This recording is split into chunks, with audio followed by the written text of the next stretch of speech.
আসসালামু আলাইকুম বন্ধুরা, আজকে আমরা কথা বলবো হারিয়ে যেতে বসেছে এমন একটি ফল। সে ফল হলো আমরা সবাই চিনতে পারি না, আবার অনেকেই চিনে। যারা পুরনো মানুষ তারা চিনে, তার মানে ফলটা হলো কাউ। এই ফলের নাম হলো কাউ। তো এই ফল খেতে টক এবং মিষ্টি। এখন আমরা যে ফলটা হাতে নিলাম, এই ফলটা হলো পেকে গেছে, একদম গাছ পাকা ফল। এটা লবণ এবং মরিচ দিয়ে খেতে খুব টক মিষ্টি এরকম একটা ভাব হয়ে যায় যখন পাকে। আর যখন এই ফলটা কাঁচা থাকে তখন গাছে থোকা থোকা অবস্থা ধরে রাখে প্রতিটি ডালে। আর ফলটা তখন কাঁচা থাকে, তখন গ্রিন থাকে, মানে তখন এটা আপনার গাছে সবুজ দেখা যায়। কিন্তু এটা পাকলে কমলার রূপ ধারণ করে থাকে, মানে কমলা যেরকম হলুদ হয়ে যায় তেমনি এই ফলটা পাকার পরেই এটা হলুদ হয়।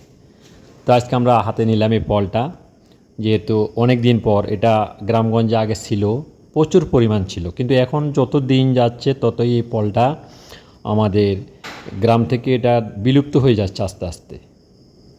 তো আজকে আমরা অনেক দিন পরে ফলটা পেলাম, পাওয়ার পরে খাওয়ার জন্য আমরা আজকে খুব সবাই আমোদ ফুর্তি করে, যদি বাগে যে পরিমাণ পায়, মানুষ বেশি সেহেতু আমরা খেতে বসলাম।